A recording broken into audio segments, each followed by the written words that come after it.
Alain Bron, bonjour. Nous sommes dans le cadre du Festival Quartier du Livre, les librairies éphémères.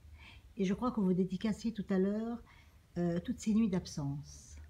C'est un très beau titre. Beaucoup de lecteurs, je crois, fonctionnent au titre. En même temps, vous le faites aux éditions Les Chemins du Hasard. Ça fait quelque part, deux routes qui peut-être se rencontrent pas, mais il y a quelque chose dans tout ça. Qu'est-ce qu'il y a dans toutes ces nuits d'absence pour quelqu'un qui n'a pas lu vos nuits d'absence? C'est l'histoire d'un écrivain un peu poussif, un peu foutraque, qui, un beau jour, tombe sur une vieille photo de ses 18 ans. Et ça lui rappelle en fait son premier amour qui a été trouvé dans le canal, morte. Oui. C'est un cas qui n'a jamais été élucidé. C'est une histoire vraie? C'est une histoire... attendez, le début est une fiction, mais après ça va devenir un tout petit peu historique. Oui. Et donc il décide de reprendre l'enquête, 47 ans après. Il reprend l'enquête dans cette ville qu'il a bien connue, qui était à Troyes, lui habite Paris. Et il va rencontrer en fait beaucoup de gens, et ces rencontres vont petit à petit éclairer ce qu'était la ville de Troyes dans les années 66-67. Et cette ville de Troyes était composée de beaucoup d'ouvriers bonnetiers, d'une très petite communauté, en tout cas de gens très riches, et puis de gens qui étaient, à l'époque, peut-être toujours maintenant, c'était des malfrats qui n'étaient pas les bienvenus à Paris, alors on les collait à Troyes. Oui. Et donc le frottement entre ces trois sociologistes, si je puis dire, font que un mouvement d'extrême droite va se créer et s'épanouir en fait dans les années 66-67 pour devenir le mouvement Occident. Voilà. Et l'auteur se trouve prisonnier là-dedans, dans ce réseau dont il n'est absolument pas sympathisant, si je puis dire. Alain Bron, pour vous, qui êtes aujourd'hui à ce festival Quartier du Livre, comment vous pensez votre présence?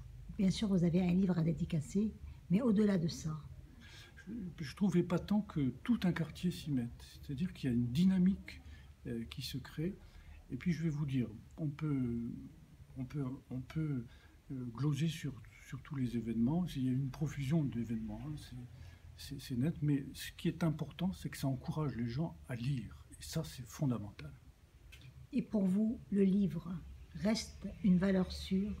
Bien sûr, vous êtes auteur et vous y croyez. Mais aujourd'hui, il y a beaucoup de livres. Il y a beaucoup de lecteurs aussi, c'est vrai.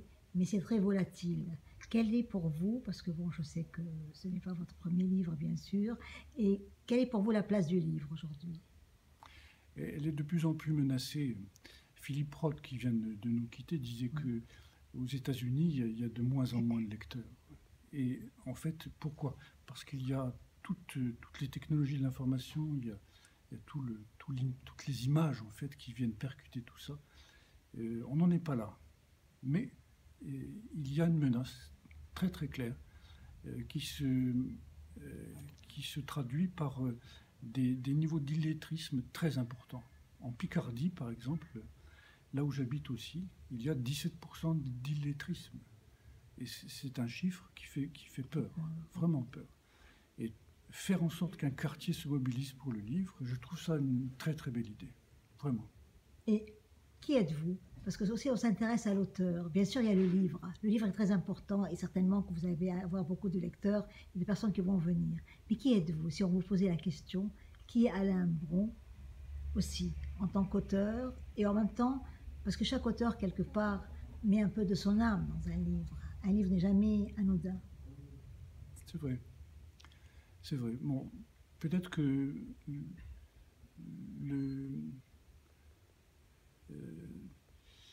il faut voir ça avec plusieurs dimensions. Une dimension professionnelle, j'étais sociologue. Je sortais des entreprises de crise pendant 20 ans. Ça m'a donné la capacité de faire des analyses de sociologie et donc de société. Ça, c'est une chose. mais je suis aussi l'enfant d'un franc-comtois qui a épousé une Italienne et qui est né en Tunisie. Et pour moi, la diversité, elle est dans le sang. Et c'est ce que je regrette un petit peu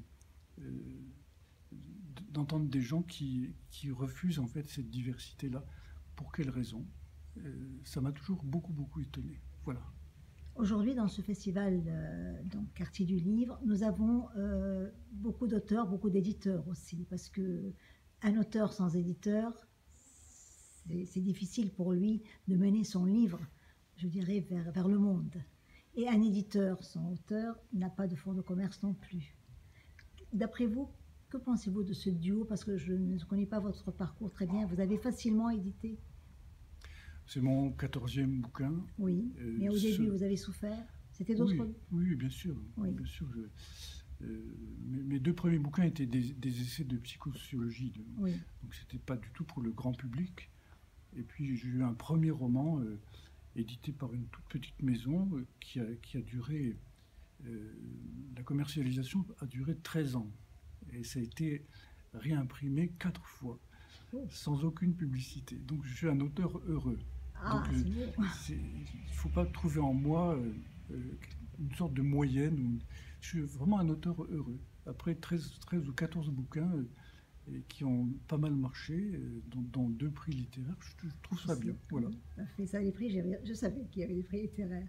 Et donc, pour revenir à votre livre, Les Nuits d'absence, si vous deviez dire à vos lecteurs, très simplement vous-même, ça veut dire vous êtes cet auteur qui a envie de leur, non pas de leur vendre, mais de leur raconter une histoire qui est importante, parce qu'il y a un pan historique aussi dans tout ça.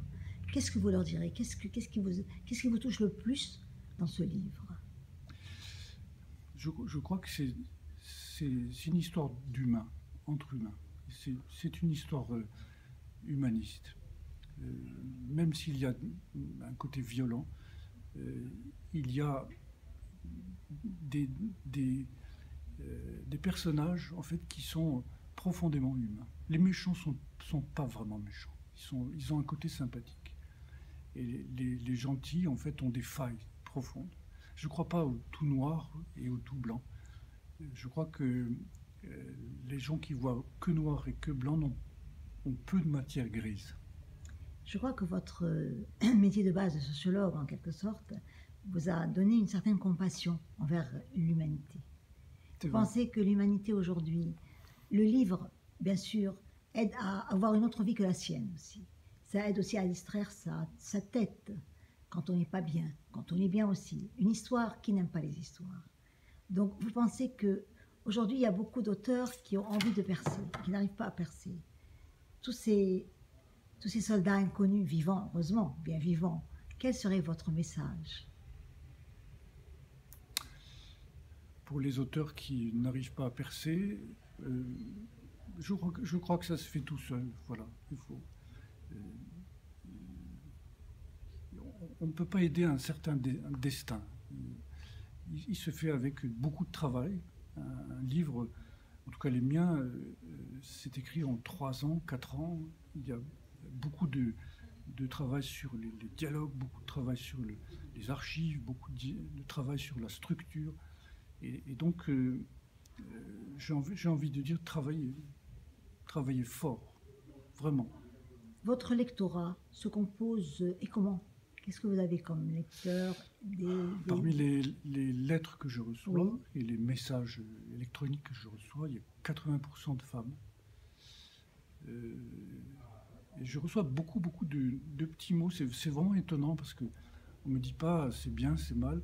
Les gens me racontent leurs histoires à eux, à elles. C'est émouvant. Très. C'est d'autant plus difficile à répondre. C'est très compliqué. Un jour, je décrivais sur 2 lignes la robe rouge d'un personnage. Et une dame m'a écrit 3 pages sur la robe rouge qu'elle portait à son mariage. C'est très beau cet effet miroir. Oui. Et j'ai trouvé ça très, très émouvant, en même temps très difficile à répondre. Et en même temps, c'est ça, la littérature, c'est finalement un miroir devant soi-même. Bien sûr. Je voulais aussi vous poser une dernière question que je pose à certains auteurs ici. Qu'est-ce que pour vous la dédicace? Je ne sais plus qui avait dit, celui qui a inventé la dédicace est un mendiant, mais il ne le disait pas d'une façon négative, il le disait d'une façon bouleversante. Mais aujourd'hui, c'est pas du tout votre cas. Les gens qui viennent, parce que vous avez quand même des gens qui viennent pour la dédicace. Que représente la dédicace, d'après vous, et pour l'auteur, et pour celui qui va approcher l'auteur? Parce que c'est joli une dédicace. Elle se transmet aussi souvent. Le livre, les gens partent, meurent, et le livre reste, et on retrouve parfois une dédicace. C'est vrai. C'est un grand mystère pour moi. Je ne sais pas pourquoi les gens viennent. Je ne sais pas du tout. Vraiment. Je ne pense pas que ce soit pour l'aspect mercantile. Non. Il y a autre chose. Il y a un aspect affectif, sans aucun doute. Il y a un aspect... Vous savez, les gens qui viennent me voir, je ne les attire pas. Je veux dire, je ne fais pas de la vente forcée. Ils viennent et puis ils font partie de la famille. Voilà. C'est joli. En tout cas, nous vous remercions infiniment. Un grand merci. Vous, donc, c'était dans le cadre du Festival Quartier du Livre, nos petits micros dédicaces. Et ce sont des petites capsules qu'on jette comme ça sur le net. Et les gens voient en direct avec tout à fait des moyens de bord tout à fait rudimentaires. Merci beaucoup. Merci beaucoup. Donc, c'était Jeanne Orient. Donc, voilà. Et je trouve que votre livre, graphiquement, est très beau. Je vais me permettre de le prendre encore, si vous permettez. Voilà. Un grand merci. Merci beaucoup, beaucoup. Merci à vous.